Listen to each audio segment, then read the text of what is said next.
The production of this video was made possible by donors to the Orchestration Online Patreon initiative. Please consider adding your support to the creation of free educational internet resources by visiting our Patreon page linked below.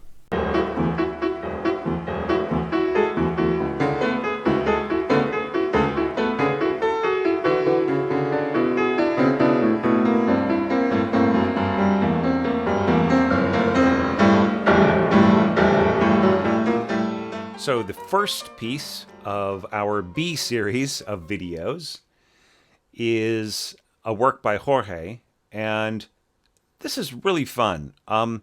There are a few problems in here, but it is an interesting effort. I think that there are some really good points to it, and there is some unusual scoring.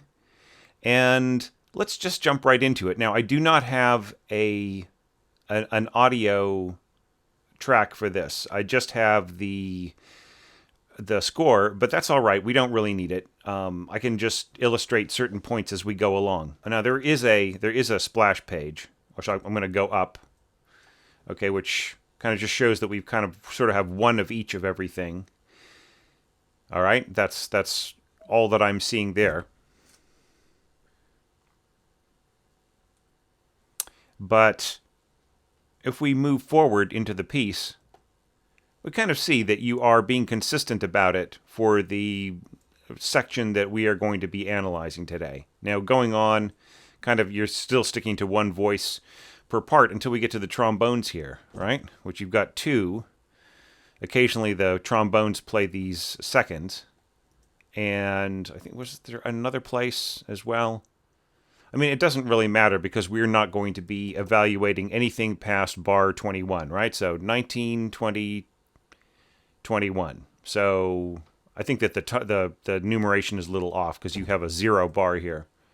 Like right at the beginning, you mark this opening bar as kind of nothing. Okay.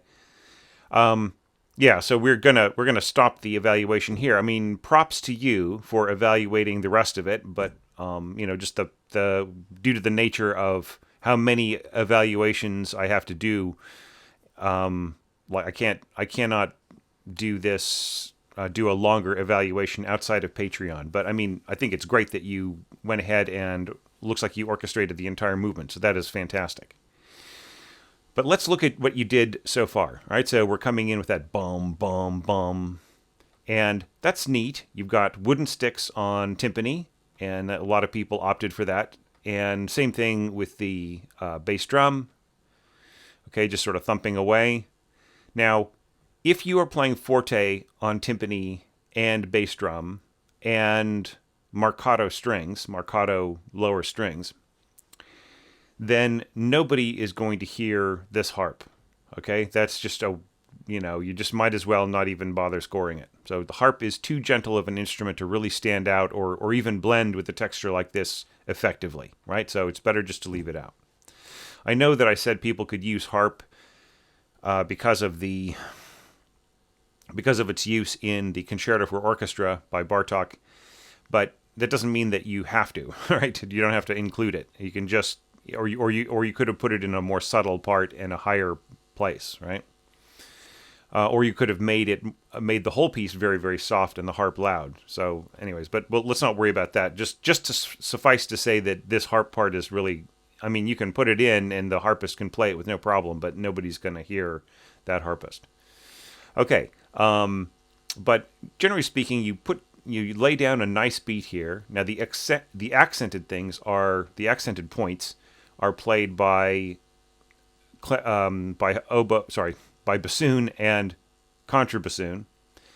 Now, it seems to me that those notes are accented in the piano score, so they should be accented here. Like put a marcato mark over this, or even mark them like fortissimo accent, right? You'd get a much more more impulsive kind of hit. Because right here, you are already tying up your two most percussive instruments, your timpani and your bass drum, and you're not really adding them to this hit right here, this accent, right? So those players are all on their own, so you have to really bring them out more. Now here we come to the melody, which is expressed in B-flat trumpet and trombone at 2 octaves apart, which I think is very interesting. You know, bum, bum, bum, bum, bum, bum, bum, bum. I think that that's pretty cool, but it's interesting how you sort of jump tracks here. You know, you've got this 2 octave apart idea here, and then you suddenly jump down to an octave below the tenor trombone. This is really more of a kind of bass trombone sort of a part, I would think. I mean, yeah, E's and F sharps can easily be played by tenor trombone, but it's just much more secure in there to give it to a bass trombone, I would say.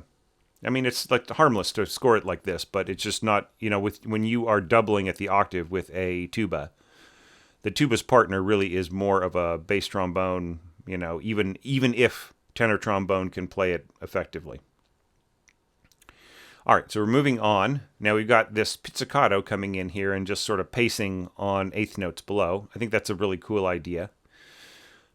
So you're saying non-crescendo, right? So you don't need to put that here. All you have to do is just say F subito, right? So just pizzicato, they'll just pits along, and then when they see this F, if you mark SUB period, F subito, then the player will get the idea, and you should do the same thing here. Keep it consistent all the way through. Okay, just F subito. And it's interesting that you put in the downbeat note. You don't go dun dun dun dun dun dun. You go dun dun dun dun dun dun dun. So I don't know if maybe that was something that you did by ear, or you decided that you needed a stronger downbeat there, or something like that.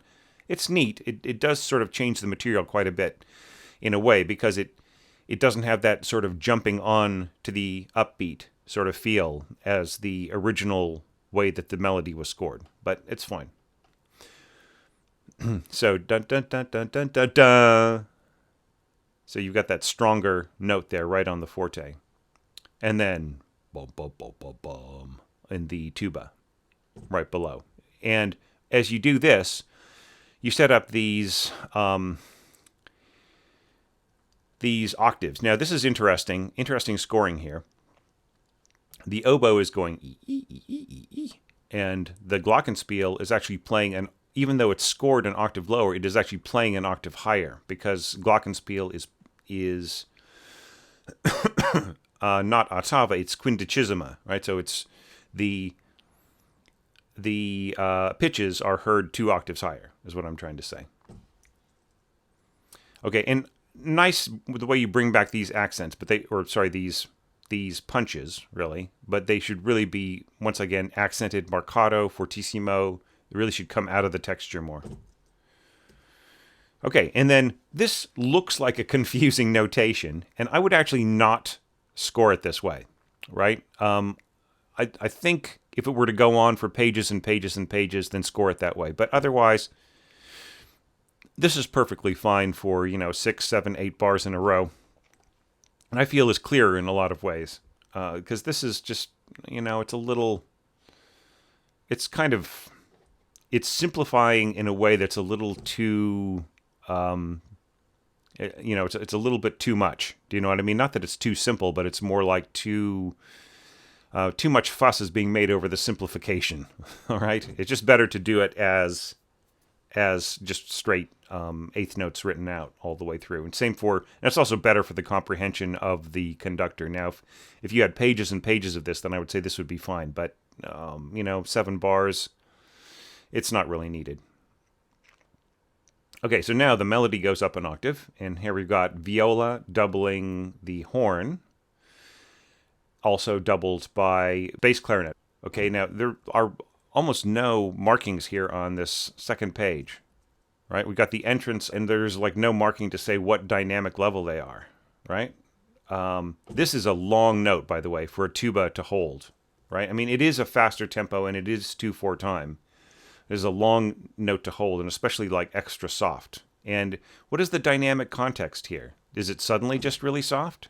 Because here we were forte, so we're forte diminuendo. And then over here, we don't really say what we diminuendo to, right? It doesn't say poco a poco diminuendo to piano pianissimo, the triple pianissimo. So we don't really have any clues as to how that really works. This is kind of neat. The way that the timpani plays around with aspects of the melody as the rest of it is playing. I like that a lot. It would be nice if you could bring out the melody notes with accents, right? Bum bum bum bum bum bum bum bum bum bum bum. Right, so that would be clearer, right? As opposed to just going bum bum bum bum bum bum bum bum bum bum bum bum bum. It doesn't really, we can't really tell what this is doing. What is this? Is there any inflection that is telling us what the roles of certain notes are? Right? We're not hearing that at all. So I would say accent the melody notes, and that would give us, you could make this soft and then make these accents really stand out. Yeah. And you're still in pizzicato right here. So this is really going to have to be much louder than the bass clarinet and the F horn to really compete, right? So the pizzicato is really going to... And do you want staccato so that the articulation of the bass clarinet and the horn match the punchiness of the viola, right? That's another question that you're going to have to think about. And I just feel that this is a long, long time for the tuba player to be playing that and to go down to softness, right? Sometimes it's harder to control a very long, soft note on a brass instrument than it is to control a louder one, all right? But I still like the way that this melody is scored here. That's fun. I like the role of the lower strings here, and this is neat, the way that this, once again, doubling at 2 octaves apart. That is a really nice effect with pizzicato. That's right? Yeah. No, it's marcato. Marcato cellos right there, and then the little lower notes playing off of it as it goes down. And, bum, bum, bum, bum, bum, bum. Yeah, and this is, once again, is just really not, it's just completely not needed. And this is really weird the way that this is scored, right? If you mean, it's unclear what you mean here. If you wanted this to be played with 2 separate hands, then the beam should be going the other direction, or the stems should be going the other direction. Or you could score it in 2 different staves with the left hand playing these notes, and then the same exact notes scored but with an alta bassa below it, right? That would be clearer, right? So to divide this up into 2 staves. But you can never have a unison note in harp and expect the player to play it with both fingers. And that doesn't happen. That's sort of the way some of this is suggested by the way it's notated. So look, I like this score a lot. I think that this is a really great way to start the B scores. Now, there's no grading to this. I know I've got A and B and C. There is absolutely 0 grading. It just has to do with the series of scores. I put 5 scores into the first video, and I'm going to put 5 into this one and 6 into the next one. So you're not getting a B grade or a C grade or whatever, or a D grade. That just is, this everything under, in this collection of A, that collection B, and so on. And in fact, it really is kind of alphabetical by first names to a large degree. Anyways, I really liked your score here, Jorge. I wish I had time to actually coach you on it and coach you on the rest. It would be a really great entry to, say, the Patreon Dotted Brev or Longa level. Someday, if you want to be more ambitious about these challenges, you're welcome to have a full score there. So thanks very much, and now let's go on to the next score.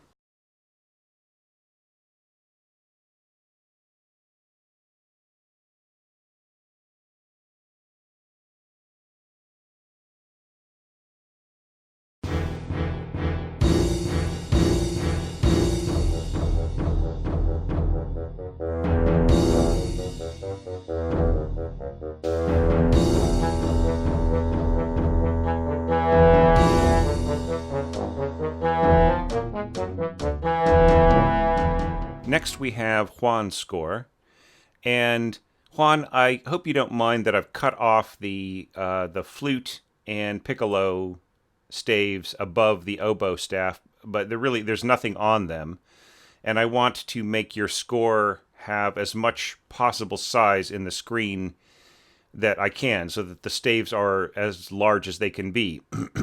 Because some people will be watching this on smaller screens, even though, let's face it, these should be watched on like a 4K screen if you can, or if you have a smart TV with YouTube on it, that would be the best of all for this kind of study. But anyhow, really, really nice effort. Let's talk about what works and what doesn't. Okay, so the first thing is, as you probably are noticing by now, I'm really down on people putting in harp as a percussive element when it is placed against other much, much louder instruments like trombones, tuba, contrabassoon, cymbal, timpani, lower strings playing pizzicato very, very loudly.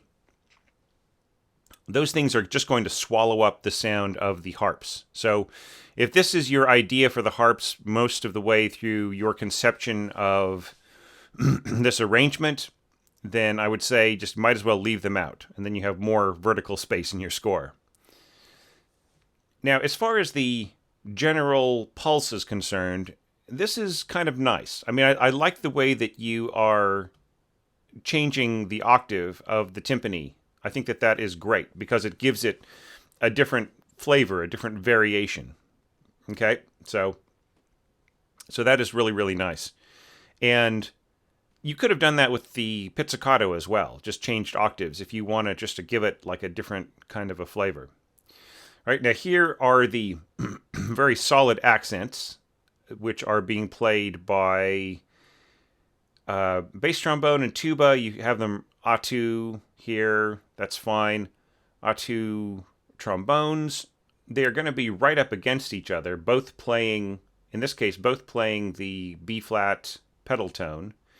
And then it's very easy to play these A's in both bass trombone and tuba. So that's fine. That's going to have a nice sound.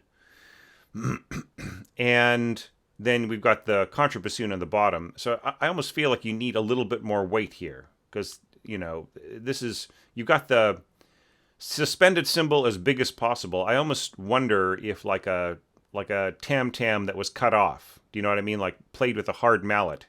So it would get this kind of a sound, rather than the sort of boring kind of a sound. If you got that, hard mallets cut off quickly, would probably give you an even better sound than a very big suspended cymbal. And you also could help the percussionist by telling them what kind of mallet that you want. I would say hard mallet. Whatever you do, like whether it's a snare stick or maybe like a hard xylophone beater or something like that, just would give you like a really sharp, dense sound, as opposed to a cushioned sound. So we've got the kind of upbeat crashes or thumps or whatever, and then the melody emerges, bassoon and bass clarinet. Now, I'm kind of curious as to why you used clarinet in A. Is it just to be able to get this low E here, I guess? Yeah.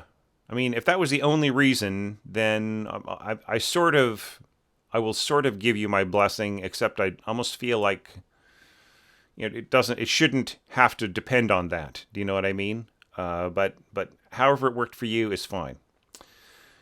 So bass clarinet and bassoon, very, very dense, very direct, very Russian sound. It's very, very nice. And I like the way that you hold it through here. It would have been nice to sort of split it up at an octave, so that there's kind of more support going through, right? This is interesting, the way that you back them off. Like first you drop the, if you're dropping the first voice here, the first bassoon, then you don't need the tie, right? The tie is misleading. Unless you had like a 16th note or an 8th note here tying over, you shouldn't tie it to nothing, okay? Just leave out the tie. And leave the tie in the second voice here. And then the first bassoon starts playing elements of the melody, and then the second bassoon drops out. I think that that's a good way to do it, right? But it would be nice if there was a bit of diminuendo at the end of this note, so that, you know, that it died off a little bit the way that the piano note dies off behind the melody in the piano version. So we've got very, very low, very exciting, woody A2 clarinets, and that's very nice. And that is doubled by a single trombone. I think that's nice so long as this is backed off. See, I would say this should be marked mezzo forte, and that should be forte, right? And then you will get a better balance, a better blend. 2 bassoons plus a softer trombone. It will work if the conductor takes the time to balance it, right? So that, in that regard, I would say, yeah, you know, plus, of course, the bassoon coming in to help out, right, and add its tone weight to the proceedings. So that all works pretty good. And the horn's doing these little stabs. That's fine. The timpani, sorry, the percussion in general, I should say, is all pretty well. You know, you know, here you've got, I mentioned tam-tam before, and here you've got like more big cushiony notes. That's fine. Yeah, but I'm just wondering if there's some way to do this in a way that, you know, has a bigger sound that's shorter, right? More of a clashing sound. Yeah, so you get that bigger sound. I know what you mean here. Yeah. And then bass drum hits. You don't overdo the bass drum, and that is a good thing, right? And then snare drum comes in. Very kind of, you know, the percussion sounds in your mock-up you know, they needed a little bit of work. I would say see if you can change sound sets, because it seemed to be more of like a kind of a general MIDI percussion that was used there, and it didn't really have the same satisfying orchestral sound. So, you know, if you can fix that, that would be great. It's hard to go wrong with this bum bum bum bum bum bum kind of idea, and that's pretty well scored throughout, I would say. And once again, this is totally not going to make any difference in this weighty, this dense of a tone picture with everybody else playing along. Like, you know, these tuba, just, you know, this one single tuba note is going to kill anything that's going on in the harps. But yeah, the ending here is also pretty well devised, I'd say. So I don't have huge problems with this. This, you know, to get it to be ready for the stage would just take a little bit of tweaking here and there. I think it's pretty solidly scored. I think it's pretty good work. You just might want to, like, maybe lose the harp, adjust some of the dynamics so that the balance is a little bit better. And yeah, you know, the more I'm thinking about it, the more I do like the fact that you wanted to get that very, very low note, you know, with your A clarinet. So I can't fault you too much for that. So yeah, so good work on that. And yeah, so excellent. Would really love to see your work in the next orchestration challenge. Great. So let's go on to our next score.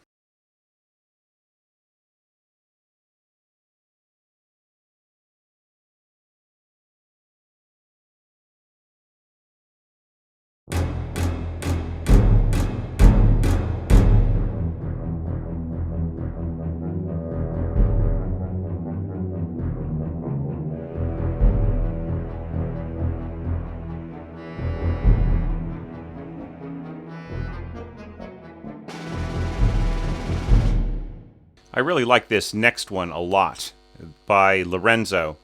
Just really has a lot of life to it and a lot of fun. As you might have noticed, Lorenzo, I made some changes to your score, just a little bit, to kind of bring certain things out. Like, for instance, these long tied notes were not really quieting down enough, so I added some invisible dynamic signs, which you can actually see if I adjust the hide all. You can sort of see there in kind of blue scale that I added mezzo piano marks. And right here, I added a snap pizzicato sign, and then I changed it to pizzicato here because I felt a couple reasons. One is that it just became too regular to keep going through 21 bars, all snap pizzicato. And also because these two, these pairs of quickly succeeding eighth notes are kind of hard to pull off. They have to go snap, snap. And that really kind of requires a very fast wrist or a very fast forearm to really literally pull it off.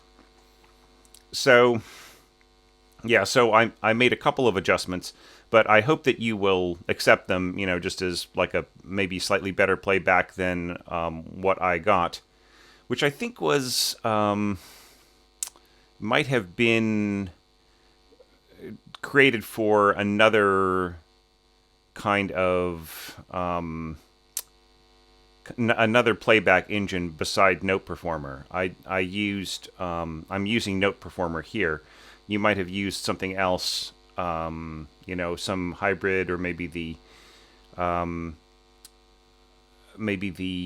38 gigabyte sounds that come with Sibelius or something like that. But anyway, I thought it sounded pretty good when I made a few adjustments. So yeah, I really liked this. Now let's talk about let's kind of break it apart a little bit. And this was really cool, just doubling up the timpani, tuba, and contrabass, I keep wanting to say, double basses. And it's cool, it's missing the D, like the little major seconds down there, sort of creating a crunching sound. So it's not really as crunchy, it's more direct. And nice to bring in the bass drum, and just really have it be very detectable. Like since things are not really stacked up here in a big textural rhythm, then these double bass notes just really stand out very easily. So that's nice. And I like the way you brought the rhythm down, the volume of the rhythm down a little bit so that the melody could stand out. That's also very effective. Totally approve of that. So staccato bassoons and pizzicato cellos. Not so sure about this sustain and that pizzicato right there. That didn't quite convince me quite as much. But I mean, it's a neat effect, but it was not quite as... I didn't feel as quite as much in the spirit of the original piece as some of your other solutions to problems, but it was still pretty good. This is all good. I like the way that you keep it simple. Now, with this long-held note trading off, really, what's best here, I think, is to have just one bassoon take this over. Bum, bum, bum, bum, bum. Like the second bassoon, and have the first bassoon hold this long note. Okay, you don't really need to trade off. Here you're trading off in between different bassoons, first to second, second to first. It is, at mezzo piano, a bassoonist can hold this for that long easily with no problems. You might want to put like a little hairpin at the end, a little diminuendo mark at the ends of these bars, at the ends of these ties, just to kind of round off the dynamic to it too. Now you probably noticed it could be that your playback, the way that you had it was sort of blocking out this melody. So I fixed that by adding this little hidden dynamic in there to keep things soft. And the next melodic statement you've got here is bass clarinet and pizzicato violas, and that is a really, really nice combination. Clarinet in general is a really good match for violas, and it's neat to see the bass clarinet with its kind of more generous lower tone teaming up with violas in their, on their bottom string, basically, where it's the most resonant. So it is a really good combination because the bass clarinet gives the violas just a little bit more depth, a little bit more juice, right? And then you just simply have the contrabassoon playing the little offbeat hits, and that's really effective too. There's a lot of this is really stripped down and doesn't add very much in the way of texture on the first page. And I actually like that, by the way. And there was quite a bit more. Once again, a piece that could easily have been the subject of quite a longer evaluation in the Patreon group. But, we won't worry about that too much. But still, it was quite good entry. So, not much more to say about this, except that it's pretty much ready to go to the stands, I would say. I don't know if you need to come all the way down to mezzo piano here. Probably mezzo forte would be fine with the other instruments shining out above that. I can't remember if I was the one who added the mezzo piano there, because I was just really trying to get this to calm down. Yeah, exactly. That was me adding this mezzo piano, not you. You just had a couple of hairpins, so that would be fine. That would sort of take things down to mezzo forte, and then the players would be going from there and listening to the melody instruments around them to make sure that they were audible. And if they didn't, then the conductor would correct them.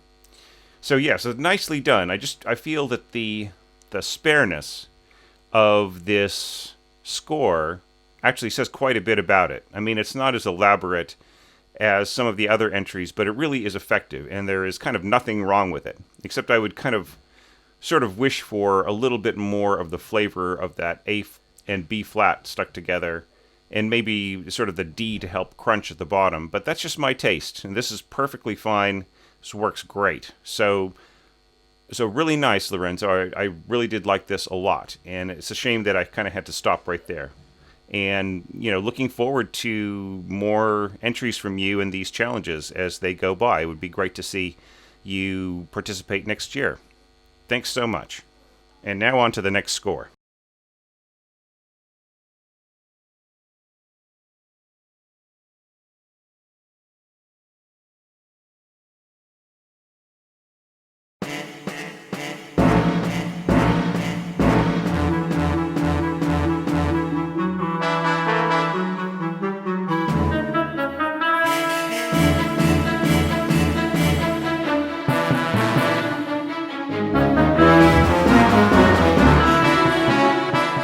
Now we've got Louis' work here. I felt that this was also very original, very different in the way that it handled a lot of particular challenges.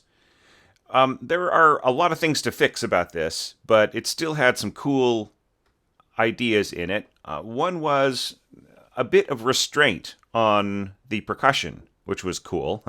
Especially considering how all out most of the entries, including my own, are going for percussion. This was pretty restrained. So, we've got like a snare drum, kind of hitting the regular on-beat strokes, and dry tam-tam, so secco tam-tam, just a very quick hit that's quickly damped.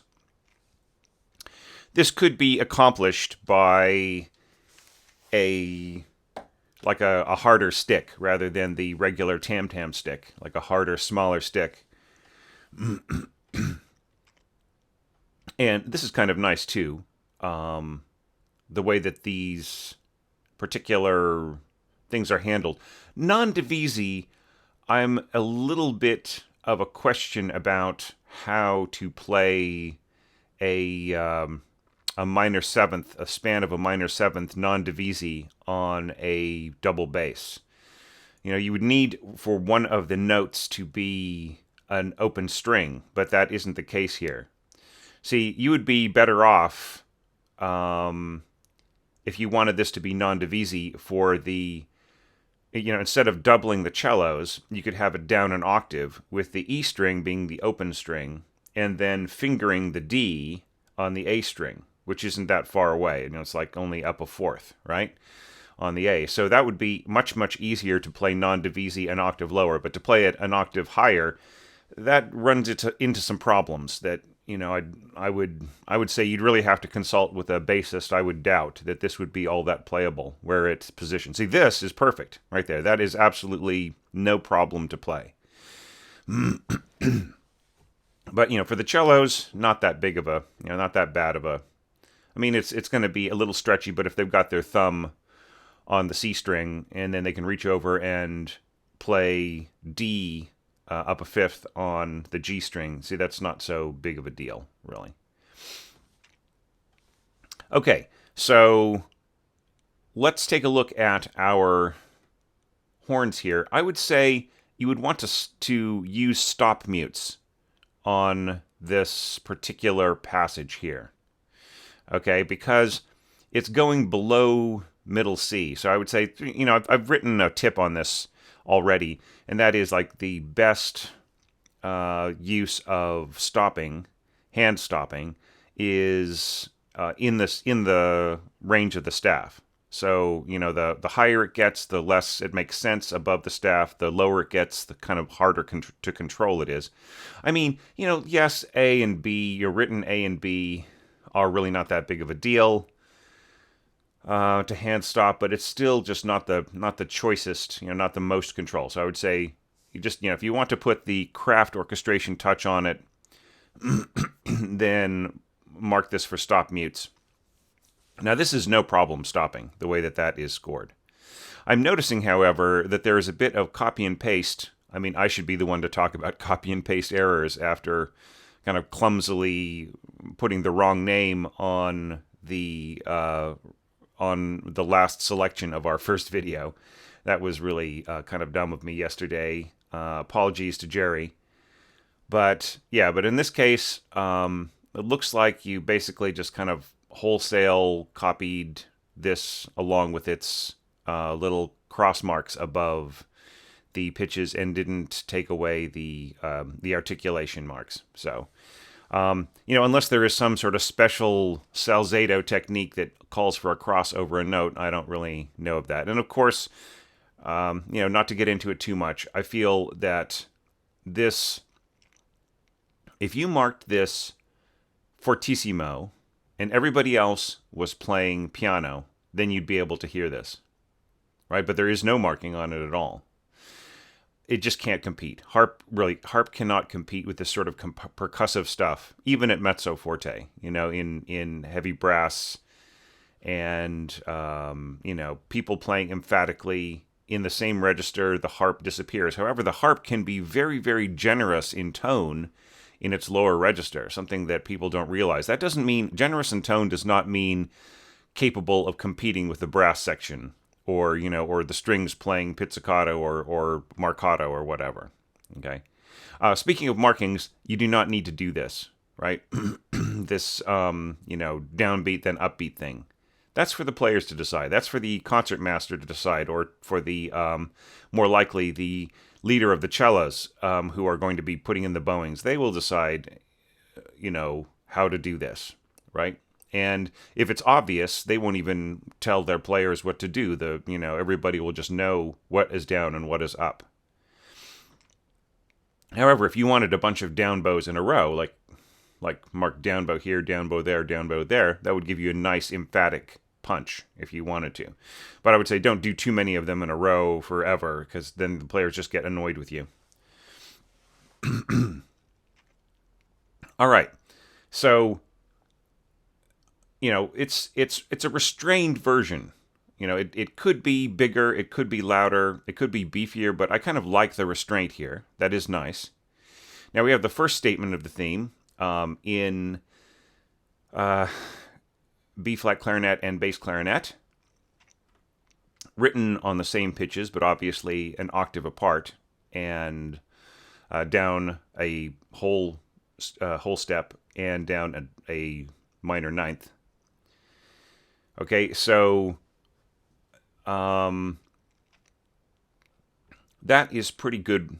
I would say that is pretty good writing there. It's going to get overwhelmed here by the heavy brass, though, right? So you're basically tootling along here, mezzo forte, no dynamic changes, no nuances. And then all of a sudden, your trombones are going to go bum bum bum bum, and it's just going to wipe this out, right? It would be better for everybody to be mezzo forte or everybody to be forte. You could bring all the dynamic levels up that say mezzo forte on them and just say forte, and it would be perfectly nicely balanced, right? This score does not really commit the minor sin of dynamic mixing all over the place with everybody at different levels and everybody trying to kind of cope with this very fine-tuned dynamic landscape. But, it really is not necessary to have the softer instruments at mezzo forte and the louder ones at forte, right? Think the other way, right? The instruments that are the softest are the ones that need the biggest amount of balance if you're going to do any balancing with dynamics. But I would say just don't even bother with that. Just mark everybody forte here, and it'll work out fine. However, right here, you have marked what is really a clarinet idea for flutes and oboes. Okay, yes, this is playable by both the flutes and the oboes. It's not really the best combination of registers or use of registers, and I'll tell you why. Okay, the first place is you mark second flute here going into unison flutes.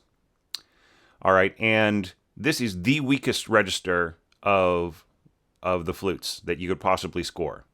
All right, so forte for them is going to be like mezzo piano for everybody else, or pianissimo for the brass, right? There is no way for them to compete. You can mark sforzando there as much as you like, but it's really not going to carry. However, this is the loudest register of the oboes, and they can get to be kind of raucous down there. And especially if you give them a sforzando and you have them go, wah, that's almost like a quack. Do you know what I mean? It's like just a fierce sound. A2 oboes on a sforzando in their lowest register. That is a big sound. Okay, so they're gonna basically blot out whatever the flutes are doing. Okay, and they're gonna have their kind of rougher sound. And it's not really pretty, or it's not really a nice sound. Like I would say, the lower that you write, the more tense the situation is with doubling oboes in a really exposed way like this. However, this could have been written for just a single flute. Look, clarinetto in B flat, right? A single B flat clarinet. Why not two clarinets, and then just give this to the second clarinet? Right? So you've got your melody, right? And then you can have your clarinet player, or maybe clarinet doubling with bassoons, or maybe just bassoons instead. This is the most beautiful register for bassoons, right? A2 bassoons would be perfect right there. However, the way that this is scored, the oboes are blotting out the flutes, and they're sounding kind of unpleasant. All right? That's my 2 cents there. And with the let's say that you had A2 bassoons doubling with the English horn, right? All three of those instruments on this pitch at forte, then this would be perfectly balanced with the horn snapping. So he's sort of like doing these little mezzo forte stopped tones against them. See, that would be really, really great. I would totally approve of that, along with pizzicato, right? Why doesn't the pizzicato start earlier to sort of join in with the horns right when they start? See, that would also work really nicely. Okay, so au talon, so in other words, like using the frog of the bow, that's all fine. So this would be similar to just putting like a row of down bow marks. But you have to say when that stops, because obviously you can't really, I would say here, yeah, I mean, it can't go on forever. Do you know what I mean? Eventually you have to change what you're doing, because you just can't just do that for the rest of the entire, so at some point you have to go back to a normal kind of a thing. All right. Okay. This is nice. Bum, bum, bum, bum. That's really, really cool. And then here, I sort of miss like some kind of doubling, right? So we've got, it's kind of sort of comes and goes. I think that's kind of nice, but I still feel that the strings are not strong enough on their own, right? This is nice though. The forte piano, tremolo, crescendo back into that. That's kind of fun. Once again, the really weak area. And I mean, not only is it a weak doubling of that particular register with flute and oboe, but it's also like one flute, or, like one flute out of two. One oboe, one oboe would be fine, but one flute out of two, that just sort of puzzles me. You would want, you're going to have to double up the flutes if you want any kind of sound there. But I would say, like, don't even bother, because nobody can hear them the way that it is, right? So here you have the bass clarinets doubling the bassoon, right? And then, so why do that, though? Why not have this up an octave and this up an octave? And then you can just forget about these guys. They don't even need to appear. Like, that, yes, you could have oboe on top doubling with clarinet, and that would be fine. But this is kind of weak, the way that this is. So try to avoid really low register doublings of flute and oboe, because it's really out of balance. And it also, especially with this kind of, all four instruments playing at once, it's kind of, it's not the greatest sound. But anyway, All right, so back to open horns there. This is kind of nice, this biting sound. See, I think especially if you're going to have this nice long B, then this should be a stop mute. And it's okay to mark the beginning and end of the note with stop marks, right? Same thing with harmonic marks, okay? If you are going to go with plus marks, I would say all you need is one circle mark. Because otherwise, you might want to say, give the, QSO, like the closed, to say, if you're going to say aperto to cancel, you should say QSO to, it's closed to, you can just use the text to start, right? So I would say, if you're going to use pluses, use a 0 to cancel. If you're going to say aperto, use QSO to signal the closed sounds. All right. Okay. But good solid brass. This really works fine. This bum bum bum bum bum bum. Yeah, and this kind of funny thing that you did at the end, totally unnecessary. Look, folks. If you've got 21 bars, just score 21 bars. If you want to add a little thing at the end, that's fine. But, it's like totally not necessary for the way that this evaluation is going. This is neat. This trill right in here, right? And this trill is nicely moderating the kind of coarse sound of what is going on here. But I would say probably have even more, I would pile on the violas here, add the violas as trilling here if you want to kind of cover this up a little bit. All right. So anyways, that's just my opinion about it. Other people might find that I'm being a little too particular about a few points on this, but I think it's really cool, Louis.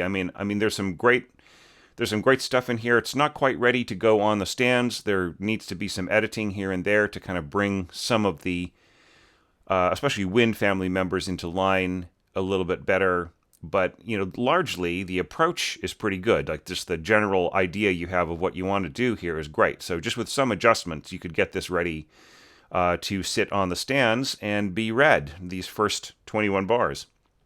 Great work. Just really exciting to take a look at it. Now let's go on to our last score for this collection of evaluations.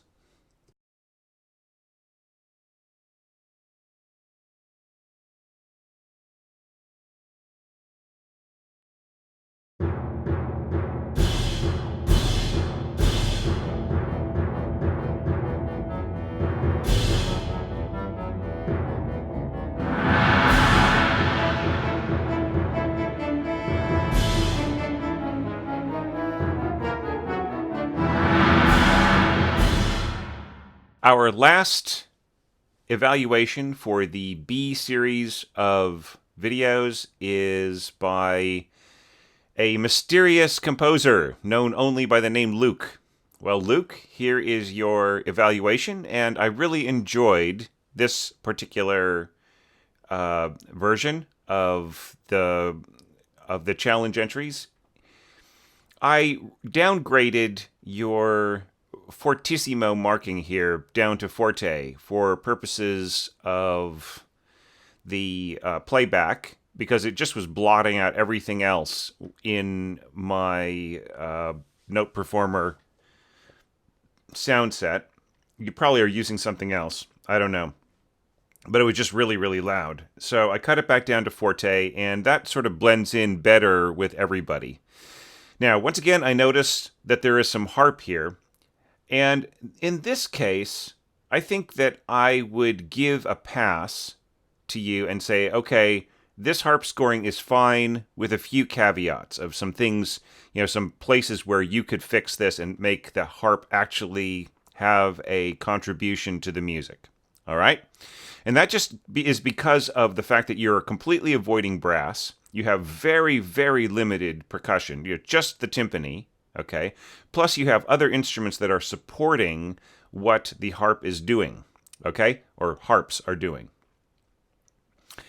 And here is how you could make this work with this arrangement. First of all, mark all of the woodwind single notes as just as staccatos, right? Now, this looks like it is going too low, like there is a D sharp, but that is okay because this is a concert score, right? So the B flat clarinet can go all the way down to a concert D, right? So this little D sharp in here is okay. However, I would have preferred a regular transposed score, and if you were going to do concert score, I would have liked to have had a little bit of warning. Maybe I'll put that in the guidelines for the next challenge. Tell me if your score, if you have no key signatures, please let me know if your score is transposing or non-transposing. So just so that I can just immediately grasp the situation and I don't have to go back and say, oh yeah, right. So this is an E and that's an E, and so this is all concert pitch. Okay, I mean that's just a good practice because you never know what kind of conductor you're going to be dealing with, right? You could have a very experienced conductor who just gets all that at a glance like me, or you could have a conductor who's just just sort of like maybe like a university student conductor who might need a little bit more cue. All right, so but we're still talking about how to get this to all blend in a nice way with the harps, right? So first thing is staccato. Okay, and then of course, don't worry about staccato on these tied notes and this sforzando. Okay, and then pizzicato is all good to match the staccato, except that you cannot hold a note this long with pizzicato. What you could do is, I would say, mark these all as quarter notes, and then just say SOS period for sostenuto. Right, so just like the players know, just kind of like wiggle their finger on the note for as long as they possibly can to try to get a more sustained sound. Okay, so now let's go back to the harps to try to get these harps to actually work in this texture. First thing is, this whole A on the bottom thing is a waste. Just don't even bother with that. Have your harpists play along with the same pitches as the notes that you've got, like in the left hand, right? So this E on top is good because it actually has a chance of being heard over the whole throng. And in fact, if you really wanted the harp to be heard loudly, you would have the right hand playing this line an octave higher, and then this line being played in the left hand. Okay? So that would be how you could really get the harp to sound. And then you would also mark the harp fortissimo, okay? With accents on some of the longer notes, okay? And then the glissando is going to work out fine. It's going to be pretty audible, except for the fact that you've got a tim-tam. Excuse me. Tam-tam.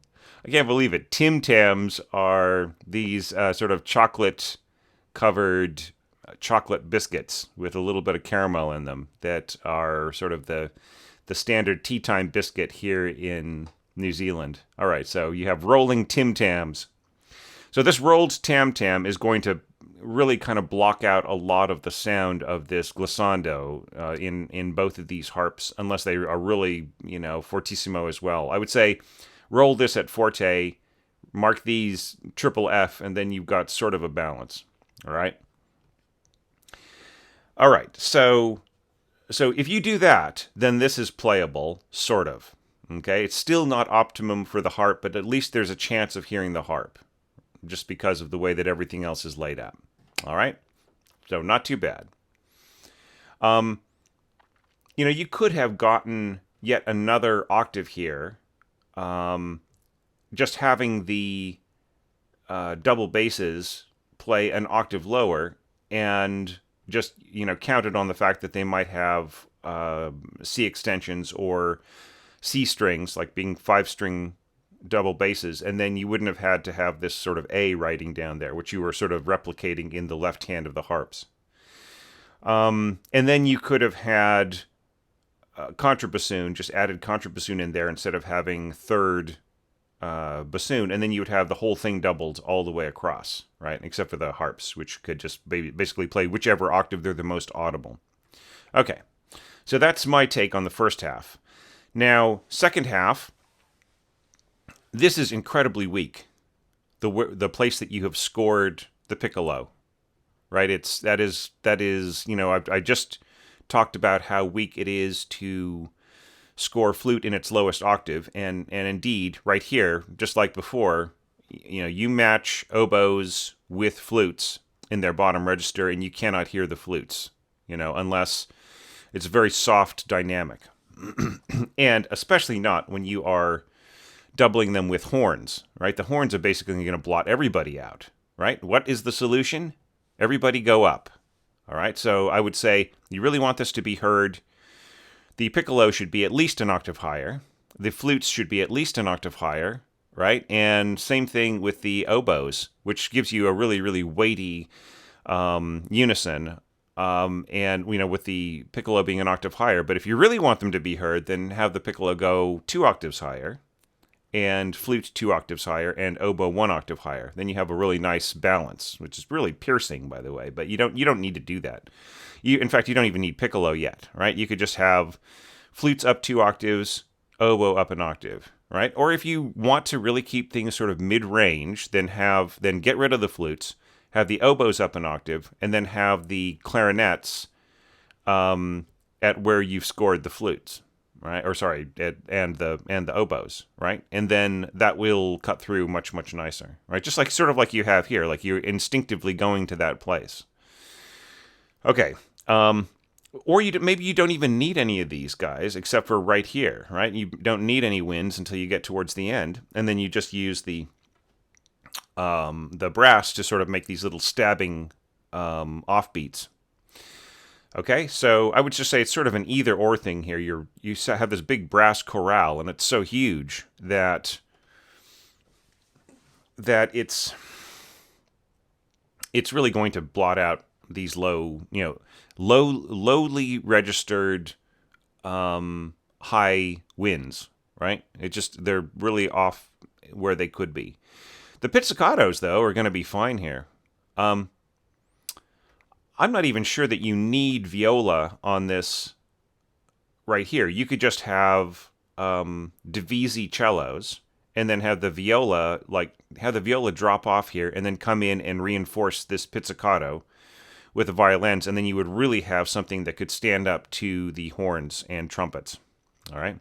You still have this writing A in here, and that's kind of a cool idea. I mean, if you really just wanted that A to be a drone note against the harmony, sort of supplying a harmonic value to the rest of the melody, the rest of the function in this passage, then I would say it's a good idea, but why shouldn't it be a B instead of an A, right? If you write an A, you're giving us the context that this is centered around the tonality of A, when it really is centered around the tonality of E, right?